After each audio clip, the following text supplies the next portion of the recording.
Bonjour Sophie, merci d'être avec nous et de participer à ce débat. Quel est votre ressenti sur ces deux aspects, sur cette volonté de Gabriel Attal et puis sur cette tribune également? Bonjour. Bonjour à bonjour à tous.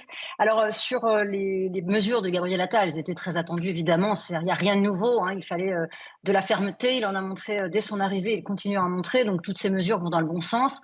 On note évidemment, hein, qu'il y a des points qui n'ont pas été abordés par Gabriel Attal, pour l'instant. On espère qu'ils le seront, dans les prochains mois, mais on peut quand même saluer, son courage et sa détermination et en tous les cas, nous, au niveau des SOS Éducation, on a le sentiment quand même qu'il est sincère.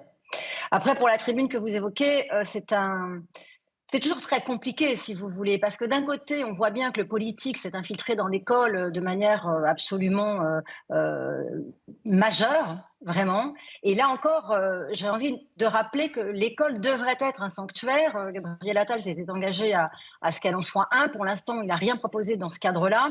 Et je dirais que cette tribune, elle s'inscrit justement dans une problématique qui est celle de l'école sanctuaire.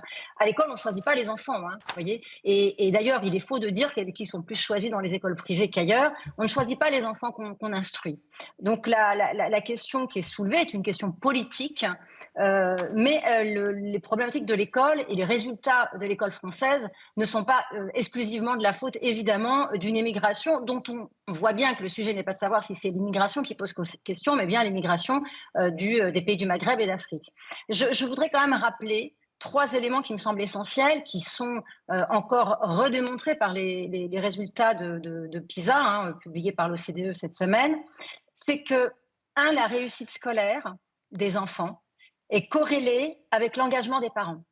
Dans énormément de pays occidentaux, l'engagement des parents baisse et le niveau scolaire des enfants baisse également. Il y a une corrélation évidente. Et ça, quels que soient les niveaux sociaux. C'est important de bien l'avoir en tête. Donc, le premier élément de réussite scolaire des enfants, c'est l'engagement des parents dans la réussite scolaire des enfants, dans le suivi de leurs enfants et dans l'intérêt qu'ils portent à l'instruction que leurs enfants reçoivent à l'école et dans le partenariat qu'ils vont avoir avec le système scolaire, avec les professeurs.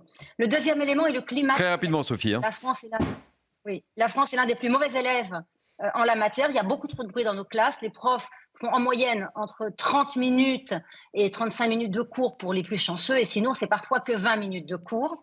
Et le troisième élément, c'est le sentiment d'appartenance, qui est un élément crucial dans le sujet que vous ouvrez, c'est-à-dire que le sentiment d'appartenance scolaire, il provient de deux éléments corrélés: le soutien que les enseignants apportent aux élèves en difficulté, qui est très mauvais en France, et ça c'est connu, c'est pas nouveau non plus, et le sentiment de sécurité dans les établissements scolaires, qui est également un gros problème. Et je finirai par reprendre la phrase, évidemment, de Simone Veil: il faut donner à la jeunesse quelque chose à aimer, et ce quelque chose, c'est la France. Ça fait des années qu'on donne à nos élèves la France à détester, et c'est là aussi un des grands enjeux qu'aura Gabriel Attal à relever.